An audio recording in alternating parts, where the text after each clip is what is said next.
চিরদিনই তুমি যে আমার আজকের এপিসোডে দেখতে পাওয়া যায় যে রুম্পার ফোন কল, অনেকগুলো মিস কল দেখে কিন্তু আর্য তাড়াতাড়ি করে ফোন করে এবং তখনই রুম্পা বলতে থাকে যে অপর্ণা বাবু হসপিটালাইজ রয়েছে, আজকে কিন্তু অপারেশন করতে হবে এবং অপর্ণা টাকার জন্য খুব পরিশান হয়ে রয়েছে। এবং আর্য সেটা শুনে কিন্তু তাড়াতাড়ি করে বেরিয়ে যায়। সেই সময় কিন্তু রাজলক্ষ্মী তাকে জিজ্ঞাসা করলেও রাজলক্ষ্মী কিছু না বলেও বলতে থাকে যে আমি কিন্তু তাড়াতাড়ি যাচ্ছি, আমার একটু দরকার রয়েছে। সেই সময় মানুষের পিছন পিছনে যেতে চাইলেও রাজলক্ষ্মী বলতে থাকে আর্যকে যেতে দাও, ও নিশ্চয়ই কিছু একটা দরকার রয়েছে, তাড়াতাড়ি বেরিয়ে গেল, ও সব দিকটা সামলিয়ে নিতে পারবে।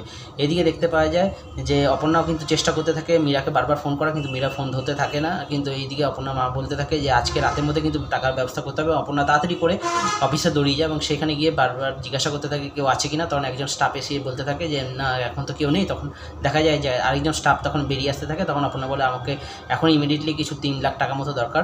তখন সেই স্টাফ বলতে থাকে মীরা ম্যাডাম সাইন পেয়ে গেলে আপনি কিন্তু আপনার ইন্স্যুরেন্সের টাকাটা পেয়ে যাবে। এবং অপর্ণা মীরা ম্যাডামের বাড়িতে যায় এবং মীরাকে বারবার ডাকতে থাকে, কিন্তু মীরা দরজা পিছনে দাঁড়িয়ে থাকলেও দরজা খুলতে রাজি না। তখন অপর্ণা ভাবতে থাকে আমাকে যেই করে হোক অন্য ব্যবস্থা করতে হবে। এবং আর্য কিন্তু হসপিটালে পৌঁছে দেখতে পায় যে অপর্ণা বাড়ির লোকজন আছে। আর্য তাদের কাছে ধরা না দিয়ে হসপিটালের পিছনে গেট দিয়ে ঢোকে এবং ম্যানেজারের সঙ্গে দেখা করে বলতে থাকে আমার একজন এখানে ভর্তি রয়েছে একজন পেশেন্ট, তো তার নাম সতীনাথবাবু এবং কে তার ট্রিটমেন্ট করছে। এবং সে তখন কিন্তু ম্যানেজার সে ডাক্তারকে দেখে দেয়। ডাক্তার বলতে থাকে যে আজকে রাতে কিন্তু অপারেশন করতে হবে। তখন আর্য বলে যে আমি সমস্ত খরচ খরচা দিয়ে দিচ্ছি, এখন পেশেন্ট পার্টিকে কিছু বলার দরকার নেই, আমি তাদেরকে পরে বলে দেবো। এবং আর্য সমস্ত খরচ খরচা মিটিয়ে দেয় এবং এপিসোডটা আজকে এখানে শেষ হয়ে যায়।